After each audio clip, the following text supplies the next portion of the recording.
In this video, we are going to be working today on removing the fuel hanger from Aftermarket Industries to install new mesh style filters for the fuel pumps. Right now, the fuel pumps are running the traditional like paper foam filters. So I'm going to be swapping those with mesh filters provided by the Aftermarket Industries US distributor out in Florida, Sean Bassett. He's the one with the carbon fiber Z, Pikespeak Z. So he's a division out of United States that carries the Aftermarket Industries products by the name of FueledbyAI. So I got the mesh filter from him, as well as got these kind of low profile 90-degree fittings that I will be using to kind of bring the connections down a little bit with the aftermarket, not aftermarket, but with the JiffyTite fittings. They kind of sit kind of tall with the 90-degree ones, and I wanted to lower them a little bit. So I will be using these, and this will help me get things to a much lower level, kind of tighter, closer to the fuel hanger than right now. As you'll see in some of the pictures I'll post, it kind of sits high, and I kind of don't like the look, so I want to bring it down a little bit. So enjoy.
Well, folks, this is where we stop.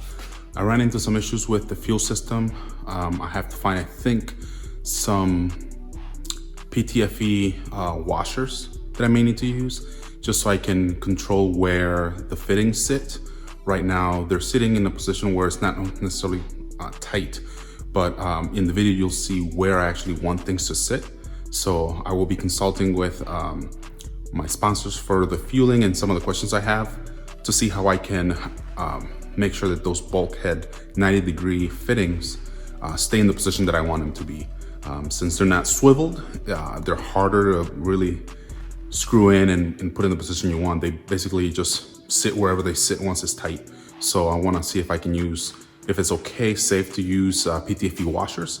And if I can, it will be pretty neat to use those and kind of calculate, depending on the thickness of the PTFE washer, which one is the best option needed to have them sit where I want. So you'll see in the video in a little bit. I should be posting how these are looking right now. I like how this setup looks this way. I prefer it this way.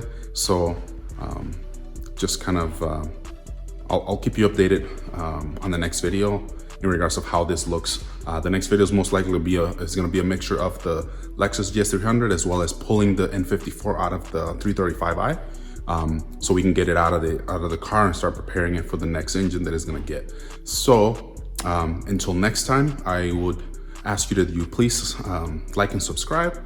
I appreciate all the support, and we'll see you on the next video. Thank you and take care. Peace out.